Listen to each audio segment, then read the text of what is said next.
Добар ден, почитувани, ова е Телма амбуланта. Следите уште едно издание, реализирано во соработка со клиничката болница Жан Митрев. Забните импланти се едно од решенијата кај оние што имаат проблем со губиток на заби. Тоа се мали штрафчиња што се поставуваат на местото каде што недостасува заб и на нив се прицврстува забната круна. Нивната задача е да го заменат коренот на забот. Ако сте кандидат за ваква интервенција, денеска ќе ви ги предочиме предностите и можните недостатоци на забните импланти, за да не се загубите во морето од информации. Гостинка ни е доктор Александра Матева, орален хирург во клиничката болница Жан Митрев. Разговорот следува по рекламите, а ќе можете да се вклучите и вие со ваши прашања во програма.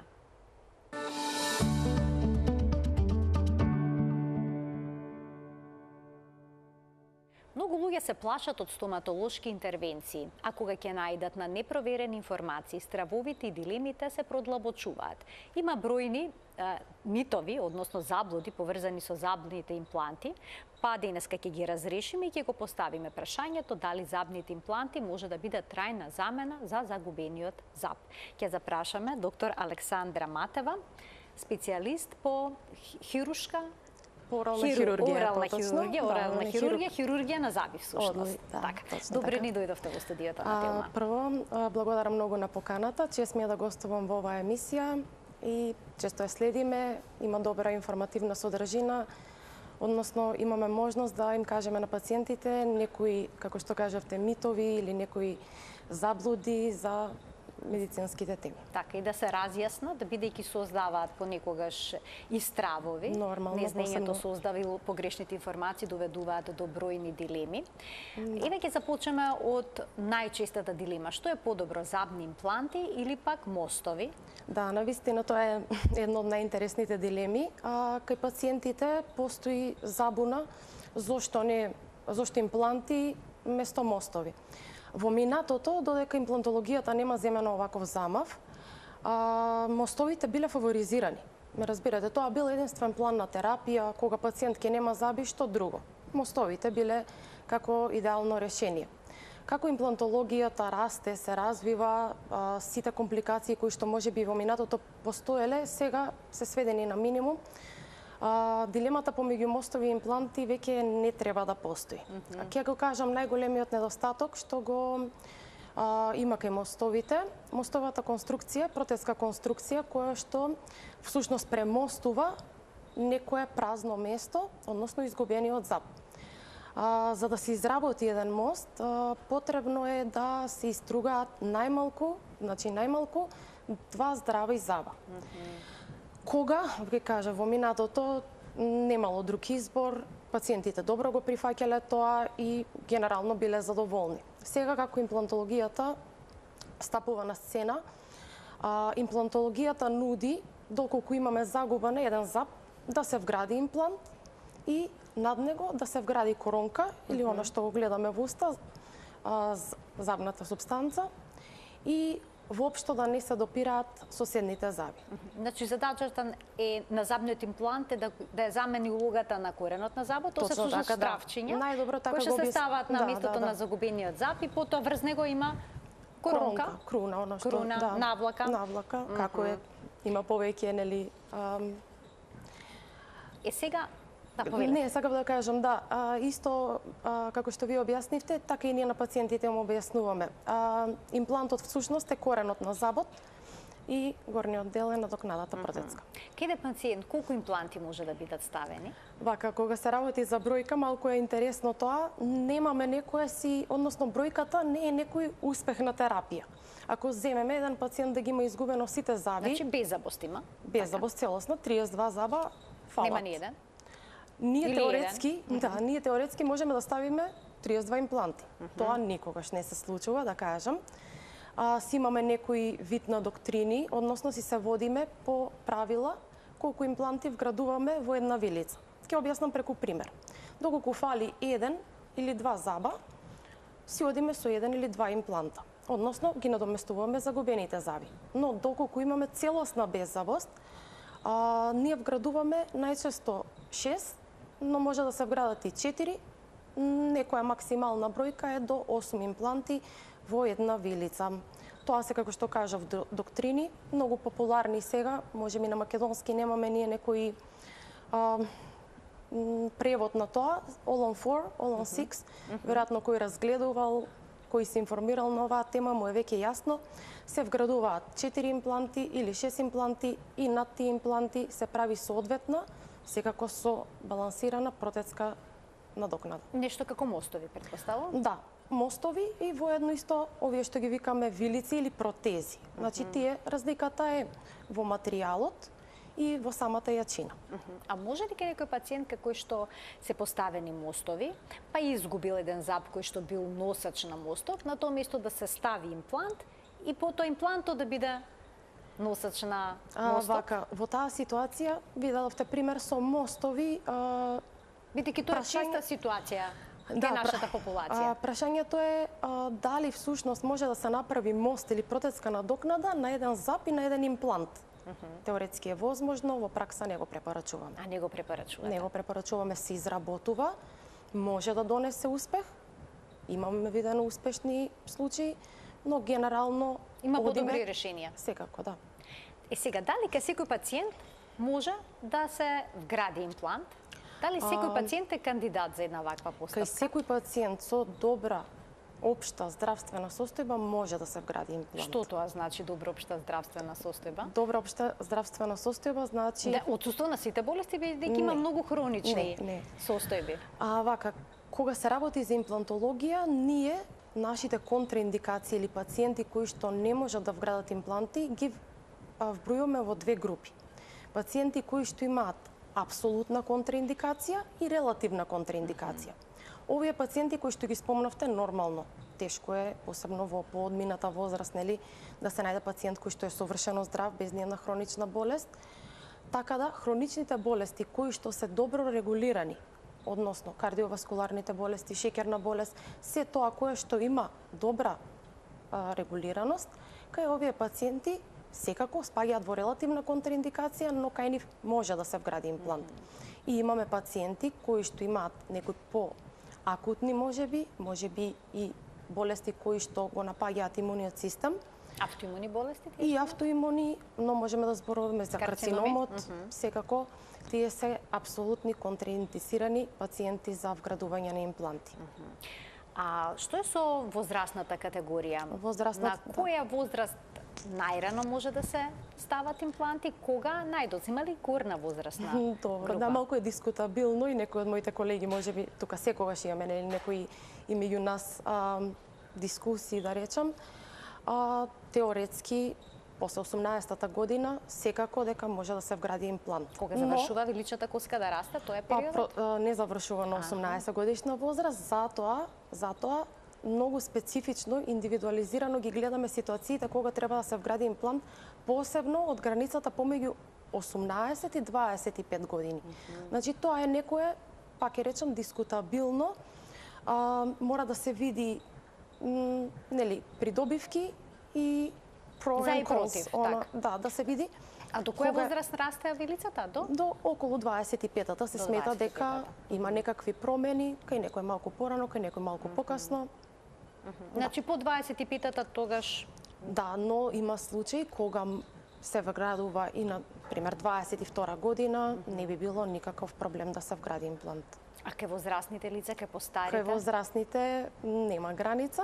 Навистина, нема граница, тоа зависи како што кажав претходно од општата здравствена состојба. Така има возрастни лица кои што се во одлична форма, многу подобро отколку помладите. Точно така, сме имале пациенти, веќе кажам некој пример, пациенти над 80 годишна возраст, кои што им била желба да се видат со убави зап. Со убава насмевка. Да. И не само насмевката во прашање, туку и функцијата на жвакањето и општото здравје поврзано всушност со забите.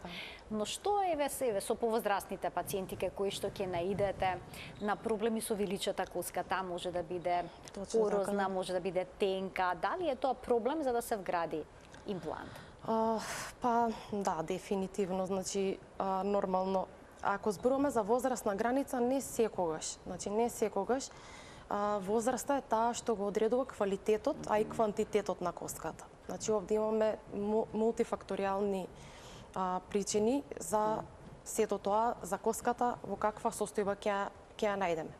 Односно, еве вие ми поставивте прашање, да, во целина коската после губењето на забите почнува една фаза која е атрофија на коска. Односно, таа се намалува. Кај секој пациент, односно кај секој човек има различен тек на тоа намалување. Дали наидуваме на потешкоти? Да, ама сепак ќе кажам, нема да генерализирам дека кај повозрастните ни е потешко или ни е полесно кај помладите. Значи повеќе фактори. Повеќе фактори се секако, да. Ние гледаме, значи тоа што нас ни е битно, да имаме убава должина и убава ширина на коскениот гребен, на виличниот гребен, таму каде што треба да се вгради имплантот. Сето друго возраста не е баш. Така, доколку коскениот, односно виличниот гребен не ги исполнува критериумите за вградување на имплант, постои ли некакво решение? Да, тоа е аугментација на коска. Трансплантација, така? Па да, има автотрансплантација, да. Ретко го користиме тој збор, повеќе го користиме на доградување на коската. Заради тоа што комбинираме различни материјали, постојат еве како најубав трансплантат, еве да речеме да се прими, е автотрансплантатот, односно значи, коска од сопственото тело. Има неколку регии од кои што може да се земе таква коска. Проблемот во оваа цела работа е дека пациентите многу ретко наидуваме на пациенти кои што се согласни да поминат на еден таков процес, пошто тој процес е процес кој што е малку подолг, да речеме, постоперативниот период е долг, а пациентите нормално сакаат што побрзо да се видат со заби. Но претпоставам дека помладите се решени понекогаш и на таков чекор. Да, ама кај помладите, да речеме дека тој процес на атрофија сепак не е толку голем. А може да се земе и коска од донор или пак од некој друг материјал? Да, може да се земе. Се земаат ксенографти од животни, односно ги имаме во блокчиња, во најразлични форми, но како волумен на коска да се добие, сепак ни треба малку постабилна коска. Ако имаме реконструкција на коска. Кога се работи за помали дефекти кои треба да ги покриеме, дали од естетски или да стабилизираме имплант, тогаш можеме користиме и алопласти, тоа се хемиски обработени материјали кои што ја заменуваат коската, ксенографти. Значи има решенија. Има решение во секој случај, да. А што е со пациентите кои што имаат остеопороза?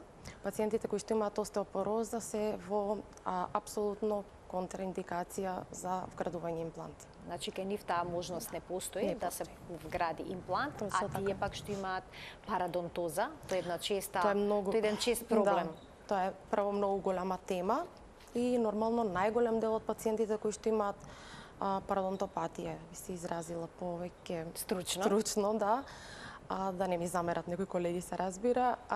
Парадонтопатијата прво како болест, морам да нагласам дека според некои светски истражувања 45% од светска популација над 30-та година имаат некаков тип на парадонтопатија. Парадонтопатијата има неколку фази, од кои првата фаза е само на непцето. Се изразувам вака, на гингивата. Таа фаза е реверзибилна, односно не во првата фаза, да, оваа болест е реверзибилна. Доколку убаво се грижиме за оралното здравје, одиме редовно на чистење, тој гингивит можеме да го намалиме.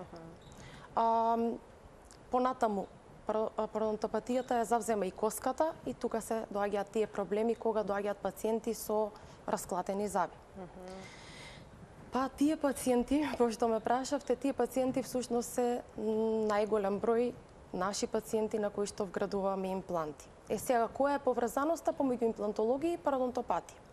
Доколку зборуваме, ќе дадам преку пример, полесно ќе можам да објаснам. Доколку зборуваме пациент во својата 35-та година, има некој тип на гингивит, не мора тоа да е некој акутен или со големо крварење, има загуба на еден заб, овде скоро и да нема никаков проблем да се вгради имплант.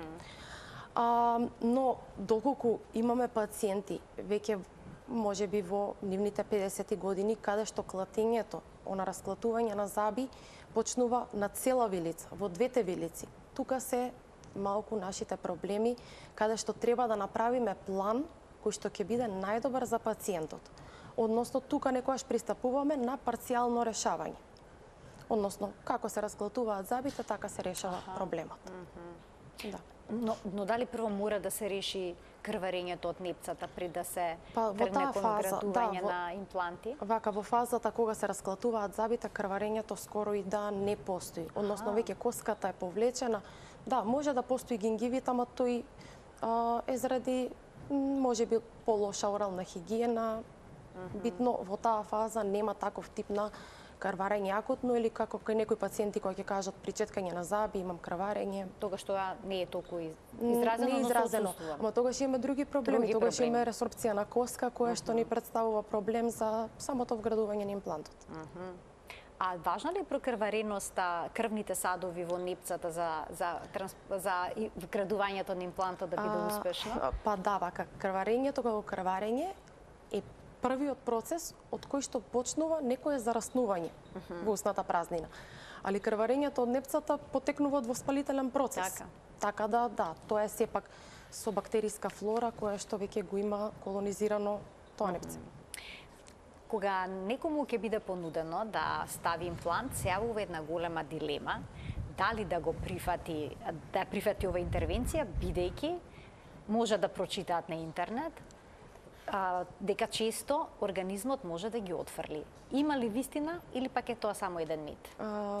Дали имплантите може да бидат често отфрлени од телото? Да, има вистина, секако отфрлање зборот е малку. Да, го користиме, насекаде се користи, но тоа всушност не се случува на тој начин.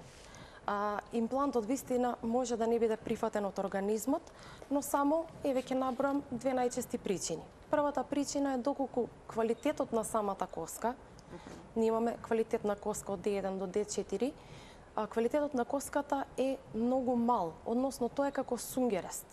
Разбирате? И самото вградување на имплантот не ја добива таа примарна стабилност. Отфрлањето на имплантот не се случува само од себе, тоа е штрафче кое што се вградува и при секоја нормална ситуација во нормални услови, тој ќе се остава интегрира. Но се случува проблем доколку околу имплантот се појави еден инфламаторен процес кој ние го викаме периимплантит. Тој периимплантит всушност доведува до отфрлање на имплантот. Телото, тоа го викаме дека телото го отфрла имплантот. Сега има повеќе фактори како и зошто може да се случи тој периимплантит и имплантот да не може да се остава интегрира. Да не срасне всушност со виличната коска. Но сепак морам да кажам по светски истражувања, успешноста на имплантите е од 90 до 95%, така да тоа е многу висок. Да. А има ли некои постапки што ги прават пациентите кои што можеби ќе доведат до неуспешно вградување на имплантот? Секако не спомнавме воопшто за оралната хигиена, број 1 за успешност. А што ако пациентот пуши?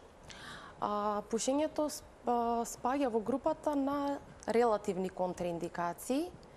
Кај пациенти пушачи се вградуваат импланти. Морам да напоменам дека бројот, доколку се направи споредба помеѓу пушачка и непушачка група, кај пушачите можноста за неуспех за имплант е околу 15%, додека кај непушачите е 1,5%. Ме разбирате, тоа е голема разлика помеѓу две групи. Кај оние пациенти кај кои што имаат зависност од никотин, нормално и не се спремни да се откажат, во договор се препорачува да се откаже барем најмалку 1 месец пред вградувањето и 4 до 5 недели, а ако може да се продолжи тој рок, мислам тој процес на стагнација од никотин до 3 месеци. Значи никако не сме да се запали цигара веднаш по вградувањето на имплантот, тоа е веќе голем ризик. Се случува, ризикот постои, но не можеме секогаш да влијаеме на пациентите, односно тоа останува сепак и на нивната одговорност. Свест дали ќе се грижат за сопственото здравје.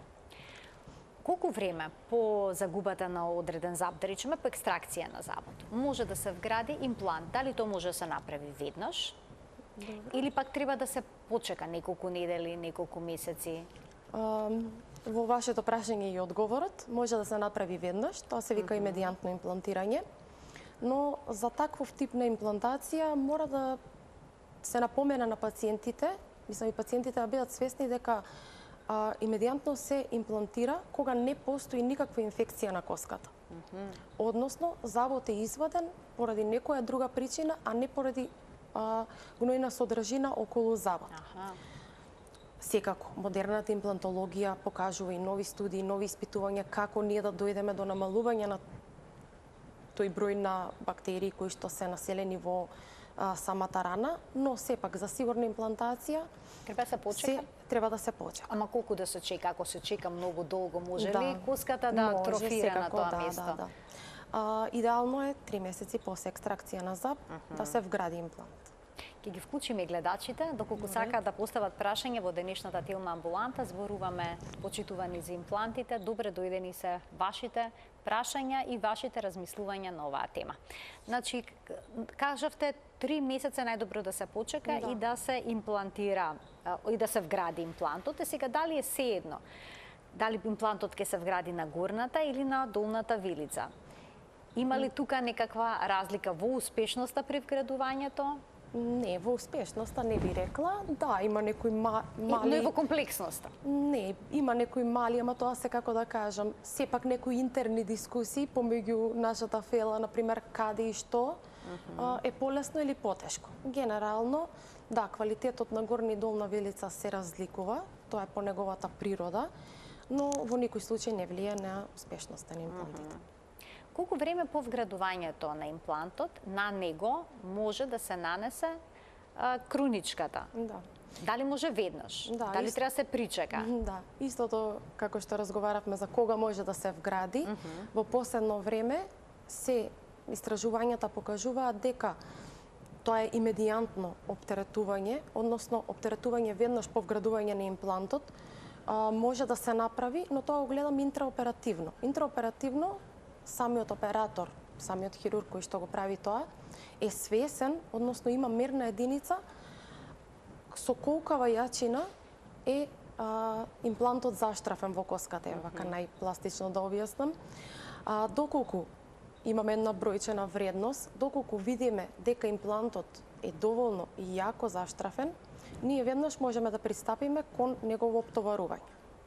Односно, забите може да се стават веднаш по имплантирањето. Но постои ли сепак зголемен ризик доколку се стават веднаш, споредба со тоа ако се причека известно време? За неуспешност? Не, мислам дека посебно ви кажам, последните истражувања покажуваат дека поголем ризик постои доколку имплантот ја нема доволната јачина на заштрафување. Така да тогаш не треба да се оди со имедијантно. Тогаш треба да се остави, да се интегрира. Значи тогаш треба да се причека да зарасне, се чека доволно исто 3 цврста? месеци се чека. По некое златно правило 3 месеци е во имплантологијата скоро се. А има ли вистина во тоа дека поскапите импланти се поквалитетни и подобри од поевтините? Генерално, значи ќе кажам генерално, сите се изработени по стандардни вредности и не можат да излезат на пазарот ако не се квалитетни или одобрени. Во однос, тоа се некои финеси кои што не би ги дискутирала заради тоа што се многу специфични, постојат многу системи на импланти. Од самите системи на импланти постојат некоја поевтина верзија и некоја поскапа верзија. Тоа дефинитивно не го детерминира квалитетот, односно ако се стават од поевтините дека поголем е ризикот за нешто. Ајде сега да поразговараме како изгледа самата процедура. Дали е болно? Сигурно тоа е едно од клучите прашања што го добивате. Секако да. Значи, број 1 прашање на пациентите е дали боли, колку боли и сето тоа. Секој пациент пред да дојде да имплантира зап, веќе еднаш присуствувал на некаква стоматолошка интервенција, односно на екстракција на тој зап кој што треба да го имплантира. Имплантација, многу често им објаснуваме на пациентите, е значително и поедноставно од самото вадење на забот или од самата екстракција. Секако дека се работи за безболна интервенција, односно користиме анестезија да анестезираме подрачјето на кое што ќе работиме. Се работи на стерилно оперативно работно поле. Се обезболува, постојат посебни машини, посебни системи со кои што се вградува. Секогаш пациентите прашуваат колку ќе трае оваа интервенција. Интервенцијата зависи од колку импланти ќе вградиме и дали во самата интервенција ќе имаме некои други дополнителни интервенции, пошто некогаш во иста интервенција екстрахираме заби и вградуваме импланти, можеби моделираме, реобликуваме коска и секако дека тие интервенции ќе бидат малку подолги. Доколку зборуваме за вградување на еден имплант, тоа е една безболна процедура која што трае околу 20 до 30 минути. Каква анестезија се користи секогаш локална? Може и општа анестезија со оглед на Секако, тоа дека да. е ова орална хирургија, Да, некои пациенти да. имаат и страв од сето ова? Секако дентофобија е често застапена кај пациентите. Локална анестезија секако се користи. Еве, можам да кажам дека ми е доста голема чест што во нашата институција се практикува и почнува да се практикува општа анестезија. За пациентите подобро да бидат информирани, општата анестезија сепак опфаќа еден тип на седација, таа интравенозна потенцирана анестезија во која што пациентите самостојно дишат, но сепак спијат, односно се седирани. На крајот од интервенцијата тие немаат некаква меморија на тоа што се случува и секако дека се многу задоволни, односно кај нив тоа се работи кај дентофобични пациенти и целата процедура поминува без никаков стрес. Вториот тип општа или таа генерална анестезија што ја знаеме тотална анестезија е кога пациентот е ставен на тубус, односно нема автономно дишење, дишењето е преку тубус, преку машина. Тоа не би го препорачале за вградување на импланти. Има повеќе причини зошто тоа е анестезија, сепак доколку најдеме нелико заедничко користење на таа анестезија во оралната хирургија, сепак се користи во одредени ситуации, а тоа се, еве ќе кажам, една осетлива категорија, а тоа се децата со посебни потреби. Значи за секоја друга, значи тоа е само за исклучоци. Инаку таа што е споминавте седацијата, која што пациентот диша. Да, таа е послаба анестезија, така. Да, еве да речеме дека таа е сосема доволна за да се работи и на пациентот да се допринесе за максимален комфорт.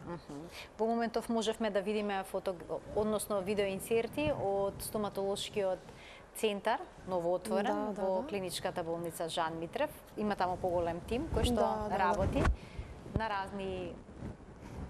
во разни области, така? Да. Општа стоматологија, општа стоматологија, орална хирургија, протетика, ортодонција. Имаме нормално подкрепа од сите специјалности и тоа можам да кажам, стоматологијата сепак е мултидисциплинарна наука, ни треба помош од многу други специјалности. Ви посакувам успеси во работата и во работата на овој центар за стоматологија во клиничката болница Жан Митрев. Ние продолжуваме понатаму, значи споменавте како изгледа процедурата на вградувањето на имплантот, дека под анестезија, значи тоа е безболно. И сега по завршувањето на процедурата, повторно постои страв дали местото ќе боли. Колку време е потребно за да зарасне, за да се опорави местото околу тоа штравче што е ставено? Вака, значи, постоперативниот период или некои нелагодности кои што пациентот ги осеќа се 1 до 3 дена. Тоа е некоја норма и ова сепак морам да кажам, како што кажав претходно, се зависи од колку голема или била интервенцијата, така. Да. Дали имаме вградено повеќе импланти, дали имаме вадено заби во меѓувреме. Доколку се работи за еден имплант, еве можам да ви кажам, по најголем број од искуствата на пациентите воопшто го забораваат местото дека воопшто бил вграден имплантот. Посебно би сакала еве да напоменам, постои една нова метода која што на местото на вградување на имплантот не користи рез. Односно, се вади само она ткиво каде што имплантот ќе биде поставен. Во тие случаи воопшто не ни користиме сутура, односно воопшто не ни шиеме. Всушност, во тие случаи пациентите воопшто не ни осеќаат нешто дека има. А доколку има конци, тогаш треба да се извадат по 7 дена, може да има мала нелагодност, мал оток и секако тие пациенти се што е потребно е да мируваат, им даваме диетско хигиенски режим, што треба да прават. Ќе продискутираме за него, да му дадеме предност на гледачот, ќе продискутираме уште малку и за отоците. Добар ден. Добар ден за првиот гледач во денешната Телма амбуланта. Го очекуваме неговото прашање. Повелете. Сакам да прашам, све убаво објаснивте, само што уште да ми кажете колку би коштал еден имплант. Колку би коштал еден имплант? Така, Например, јас треба да ставам 3 на горната ливица, вилица и 4 на долната. Така, па ви интересира тоа како би изгледало, Колку дали би финансиската коштало, конструкција би ви одговарала. Ви благодарам за вклучувањето во програма. Што можете дали ги имате точните податоци? Вака, нема да зборувам за точна некоја бројка, ќе кажам колку е цената на имплант општо во Македонија и во нашиот регион. Како што спомнавте, има импланти кои што се со пониска цена. Цената на имплантите од 500 до 1000 евра. Значи од 30 до 60.000 еден имплант. Така, значи ќе треба гледачот меѓу другото и да се јави во клиничката болница Жан Митрев за да ги добие сите податоци. Сите податоци може да ги добие накнадно, сепак можам само да го кажам ранкот, колку оди цената на имплант. Дојдовме до оној момент со отоците. Има ли пациенти кои што би можеле повеќе да отечат? Има ли некои кои што едноставно се предиспонирани повеќе кон отоци? Има ли модрици, можеби модринки на лицето по зафатот? Еве вака, отокот е нормален. Ние даваме терапија, антиинфламаторна терапија, која што помага да не се создадат тие отоци. Но кај пациентите, еве ќе се изразам да ме сватат сите, кои ќе кажат тоа е лут на рани. Така постои една узречица кај нас. Вистина, во пракса се покажува дека кај некои пациенти раната заздравува многу побрзо. Тоа е од многу фактори. Тоа зависи од општата негова здравствена состојба, генетика можеби, и кај некои пациенти поминуваат доста безболно. Во однос на модрици, хематоми што ме прашавте, тие се јавуваат, тука може да се јават и обавезно кога имаме пациент во некоја одмината возраст, односно повозрастни пациенти, им кажуваме дека поради таа нормално самите крвни садови кај тие пациенти имаат различна динамика од кај млад пациент, знаат да се создадат хематоми, но тие хематоми може и страшно да изгледаат, морам да им кажам на пациентите дека воопшто не се страшни. Тоа е само една реакција и тоа мине. Така. А во однос на исхраната, колку време по вградувањето на имплантот, пациентот може да се врати на нормална исхрана? Или секогаш ќе има некакви ограничувања, ќе смели со имплантот, да се јадат, да се јаде подсврста храна, јаткаси, плодови и слично?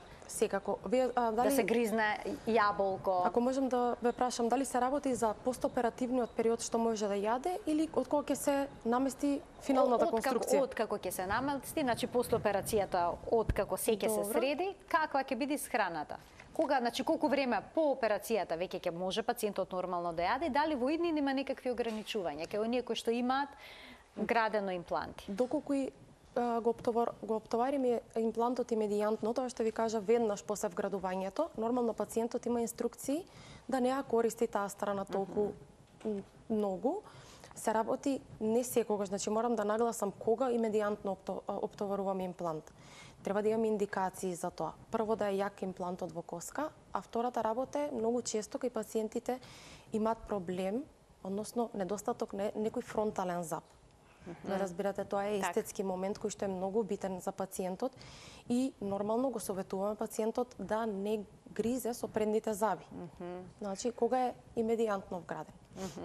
Кога е вграден подоцна, исхраната е нормална, со тоа што ние советуваме исто така да не се користат забите за некои нефизиолошки работи, односно, имаат пациентите лоши навики. Ки скинат конец со заби. Да си кинат, да си грицкаат некоја пластика.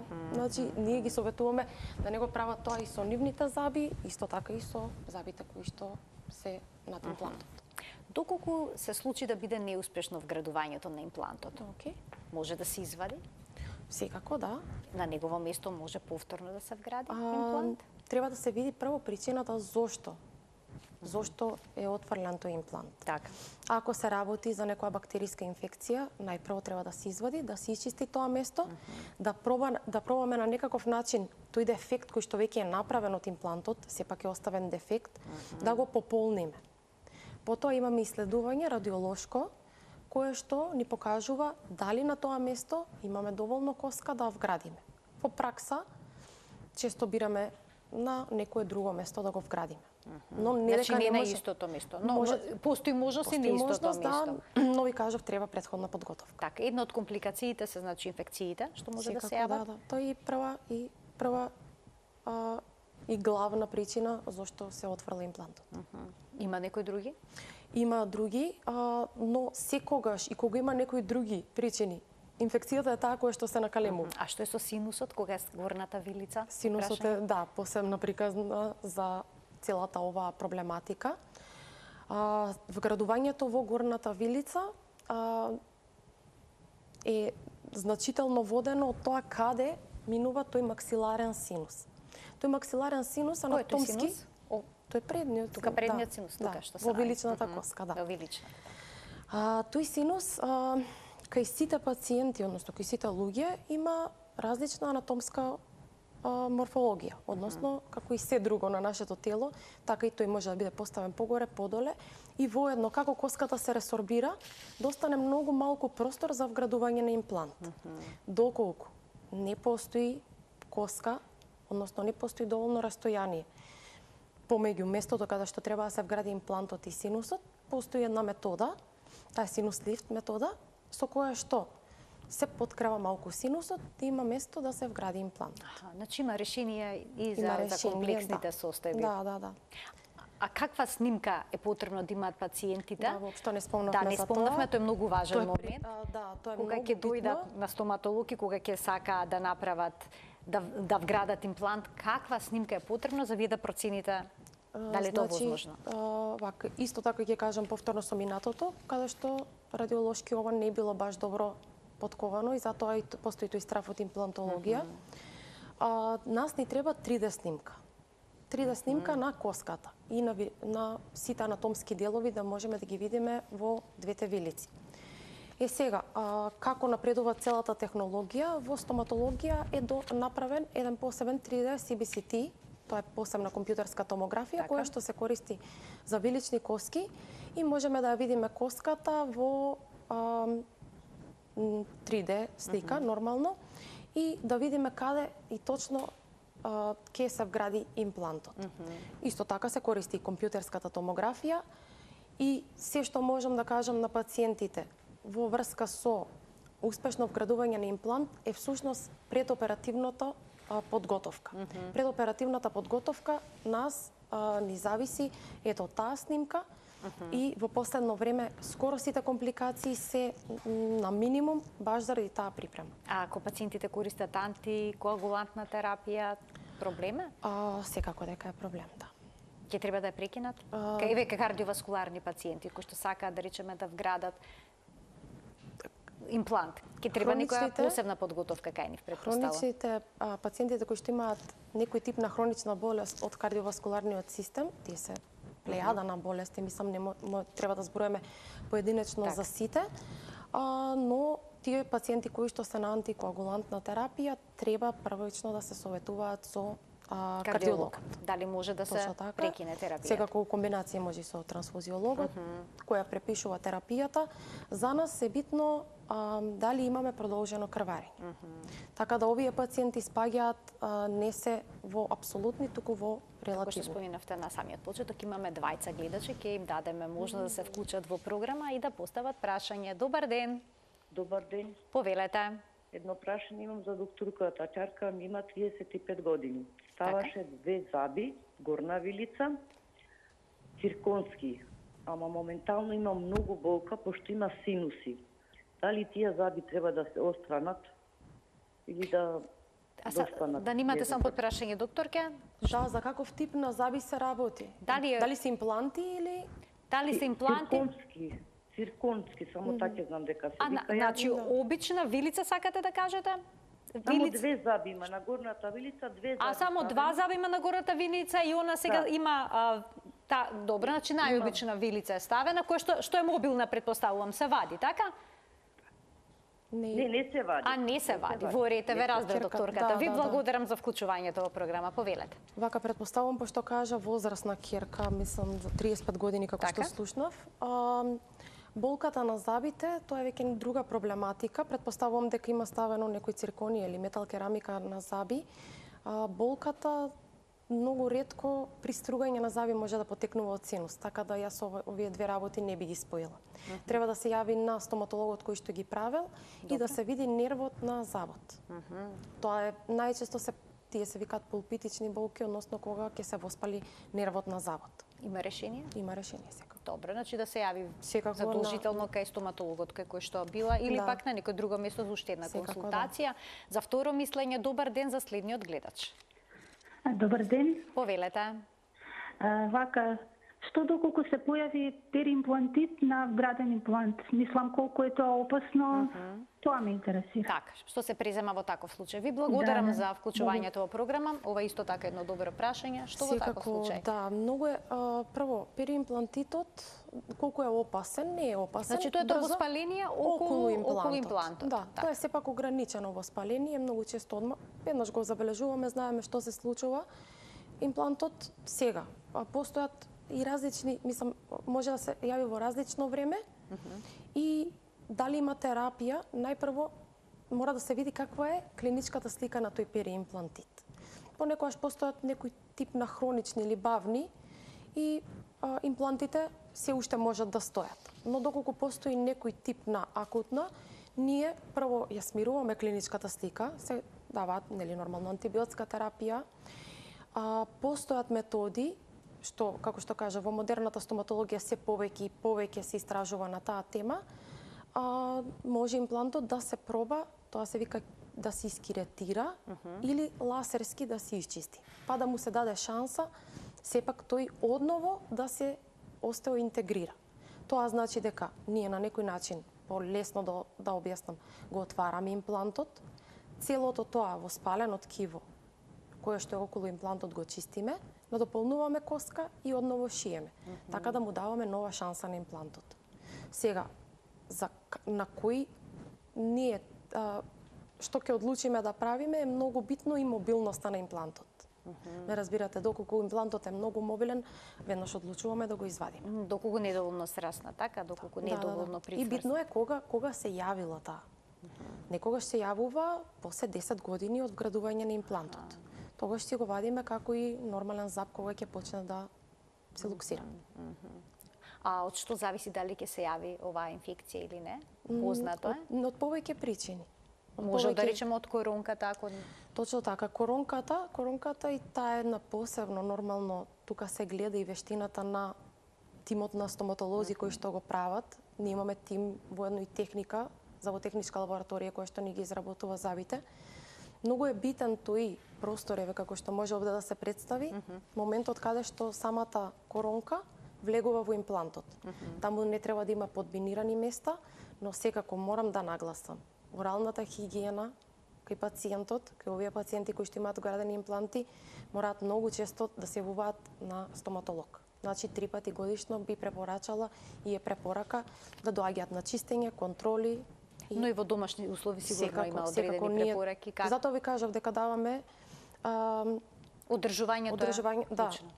Даваме посебни препораки што да користи, како да користи. Сега има и помодерни апаратчиња кои што се за домашна употреба, кои што користат вода и притисок и можат да исчистат и во најситните места. И моето последно прашање за денес, оние кои што ќе имаат вградено импланти, може да влезат во магнетна резонанца да снимаат главата? Да, секако меѓу главните прашања на пациентите.